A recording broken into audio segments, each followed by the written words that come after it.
اللہ اللہ اللہ اللہ اللہ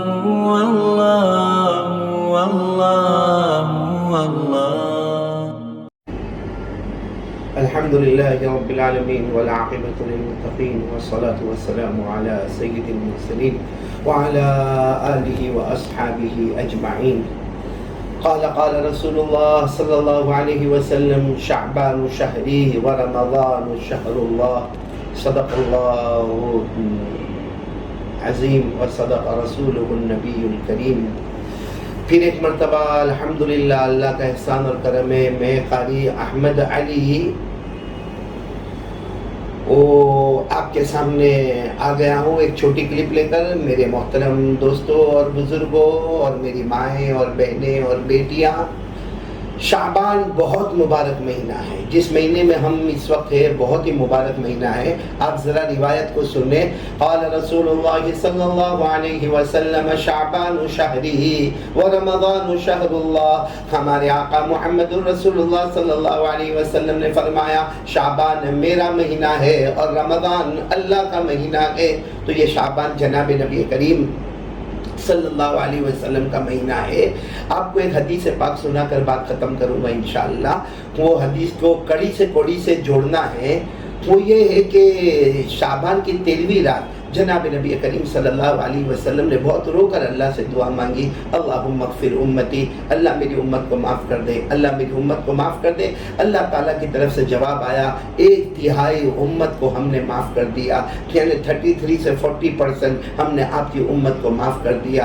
14ویں شعبان کی رات آئی، پھر ہمارے آقا صلی اللہ علیہ وسلم نے بہت آہوزاری کے ساتھ دعا مانگی، اللہم اغفر امتی، اللہ میری امت کو معاف کر دے. اللہ تبارک و تعالیٰ کی طرف سے جواب آیا 2/3 امت کو میں نے معاف کر دیا. اور جو 15ویں شعبان اس کی رات، یعنی جس کو ہم شب برات بھی کہتے ہیں، لیلہ مبارکہ کہتے ہیں، لیلۃ الرحمہ کہتے ہیں، لیلۃ المغفرہ کہتے ہیں، لیلۃ الرضوان کہتے ہیں، لیلۃ الصف یعنی فیصلے والی رات کہتے ہیں. اس رات کو جناب نبی کریم صلی اللہ علیہ وسلم بہت روئے. اللہ تبارک و تعالیٰ نے فرمایا میرے محبوب میں نے آپ کی پوری امت کو معاف کر دیا، پوری امت کو معاف کر دیا.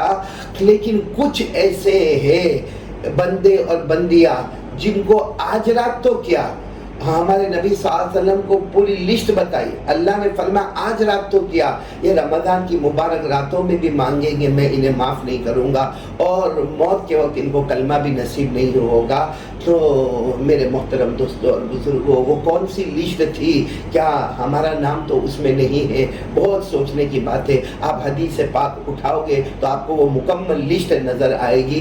لیکن اس میں کوئی شک نہیں کہ اللہ تبارک و تعالیٰ نے فرمایا میرے نبی میں آپ کی پوری امت کو معاف کر دوں گا. اسی کی طرف قرآن کریم میں الگ واقعے میں اشارہ ملتا ہے، وَالضُّحَىٰ وَاللَّيْلِ إِذَا سَجَىٰ مَا وَدَّعَكَ رَبُّكَ وَمَا قَلَىٰ وَلَلْآخِرَةُ خَيْرٌ لَكَ مِنَ الْأُولَىٰ وَلَسَوْفَ يُعْطِيكَ رَبُّكَ فَتَرْضَىٰ.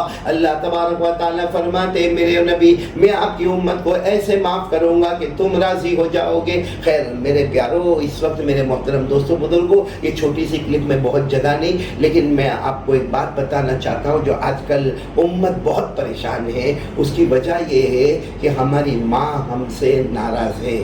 میری ماں، بہنیں، بیٹیاں اور میرے جوان بچے، اگر ہمارے ماں باپ ہم سے ناراض ہے تو یہ بڑی رات، پھر شعبان کی راتیں، پھر رمضان کی پہلی 10 رحمت والی راتیں، پھر اس کے بعد 10 مغفرت والی راتیں، اور اس کے بعد 10 جہنم سے آزاد والی راتیں، اور اس میں شب قدر، اس میں اللہ تبارک و تعالیٰ معاف نہیں کریں گے. اس لیے ہم اپنی ماں کے ساتھ اچھا معاملہ کریں. اور ایک بات سمجھ لے، ماں کی دعا ہمارے لیے جنت ہے اور ماں کی بد دعا ہمارے لیے جہنم ہے. میں ایک حدیث پاک آپ کو سناؤں گا جو بخاری شریف میں موجود ہے کہ کتنے بچے ایسے دنیا میں آئے جو ماں کی گود میں بولے.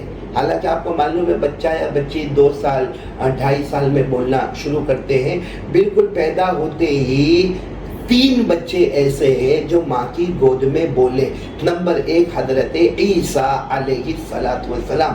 جب حضرت مریم علیہ السلام پر لوگوں نے تہمت لگائی کہ بغیر ابا کے یہ بچہ کیسے ہوا، تو حضرت عیسیٰ علیہ السلام جسٹ پیدا ہوتے ہی آپ نے بولنا شروع کیا، اور وہ 16ویں پارے میں لکھا ہے قال انی عبد اللہ آتانی الکتاب وجعلنی نبیا وجعلنی مبارکا اینما کنت واوصانی بالصلاة والزکاة ما دمت حیا۔ ابھی ترجمے کی ضرورت نہیں، مطلب ہے کہ حضرت عیسیٰ علیہ السلام نے پیدا ہوتے ہی اپنی ماں حضرت مریم کی براءت کے لیے گود میں بات کی۔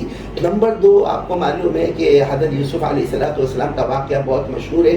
جب حضرت یوسف علیہ السلام پر زنا کی تہمت لگائی گئی تو ایک چھوٹے سے بچے نے گواہی دی تھی اور یہ کہا تھا کہ حضرت یوسف بری ہے، جس کا خلاصہ یہ کہ حضرت یوسف پاک دامن ہے۔ اللہ نے فرمایا وَشَهِدَ شَاهِدٌ مِّنْ أَهْلِهَا إِن كَانَ قَمِيصُهُ قُدَّ مِن دُبُرٍ فَكَذَبَتْ وَهُوَ مِنَ الصَّادِقِينَ۔ تو یہ ایک بچہ جو بولے وہ حضرت یوسف کو براءت کے لیے، اور حضرت عیسیٰ علیہ السلام بولے حضرت مریم اپنی ماں کی براءت کے لیے، اور ایک تیسرا بچہ جس نے گود میں گواہی دی اس کے لیے آپ کو بخاری شریف کا یہ واقعہ سنانا ہے کہ ماں کی دعا جنت ہے اور ماں کی بد دعا جہنم ہے۔ پرانے زمانے میں ایک بہت بڑے عبادت کرنے والے گزرے ہیں جن کا نام تھا جریج، جن کا نام تھا جریج، یہ نام یاد رکھیں، جن کا نام تھا جریج۔ بہت عبادت بہت عبادت بہت عبادت۔ ایک دن وہ اپنی کٹیا میں اپنی خانقاہ میں نماز پڑھ رہے تھے، اور ماں کچھ بیمار ہوئی ہوگی تو پیچھے ماں کا جھوپڑا تھا، وہاں سے ماں نے آواز دی میرا بیٹا جریج، اور میرا بیٹا جریج، اور میرا بیٹا جریج۔ تو جریج یہ سوچنے لگے میں ایک طرف اللہ کی عبادت کر رہا ہوں جو میرا خالق ہے، اور پیچھے میری ماں مجھے بلا رہی ہے جو مخلوق ہے۔ انہوں نے ماں کی طرف توجہ نہیں دی اور اپنی نماز اور عبادت کو جاری رکھا۔ دوسرے دن ماں کی طبیعت اور خراب ہو گئی ہوگی تو ماں نے پھر آواز دی میرا بیٹا جریج میرے پاس آؤ، میرا بیٹا جریج میرے پاس آؤ۔ جریج عبادت میں مشغول ہے، نماز میں مشغول ہے۔ انہوں نے سوچا میں اللہ کی عبادت میں مشغول ہوں، وہ خالق اور مالک ہے، اور پیچھے میری ماں مخلوق ہے۔ تو جریج نے دوسرے دن بھی کوئی جواب نہیں دیا۔ تیسرے دن بھی ماں نے آہو پکار کیا میرا بیٹا جریج آ جاؤ، اور میرا بیٹا جریج آؤ، ماں کی خبر لو۔ جریج نے تیسرے دن بھی ان کی طرف کوئی توجہ نہیں دی۔ تو ماں کی زبان سے ایک جملہ نکلا بیٹا تو تیری ماں کی طرف دھیان نہیں دیتا ہے، ایک بدکار عورت آئے گی اور دیکھنا تجھے کیسے بدنام کرے گی۔ خیر ماں رہی کہ ماں اللہ کو پیاری ہو گئی، اللہ بہتر جانے، لیکن جریج اپنی عبادت میں مشغول، اتنی ان کی شہرت ہو گئی، ایک فیمس ہو گئے، لوگوں میں نام نمود ہو گیا کہ جریج کسی کو بھی کوئی کام ہو تو وہ کٹیا میں جائے، جریج صرف دم کر دیں گے، پانی پر دم کر دیں گے، بہت بڑا کام ہو جائے گا۔ ایک دن ایسا ہوا کہ اس زمانے میں کوئی عورت تھی، بہت ہی خوبصورت عورت تھی، بہت ہی حسینہ جمیلہ تھی۔ اس نے لوگوں میں چیلنج کیا کہ تم کہتے ہو کہ جریج بہت بڑا عبادت کرنے والا، بہت بڑا نماز پڑھنے والا، بہت زیادہ بھوکا رہنے والا، میں اتنی خوبصورت ہوں، جریج کو اپنے چنگل میں پھنسا دوں گی۔ یہ کہہ کر وہ جریج کے پاس آئی، جریج کی کٹیا میں آئی، مگر قربان جاؤ جریج پر۔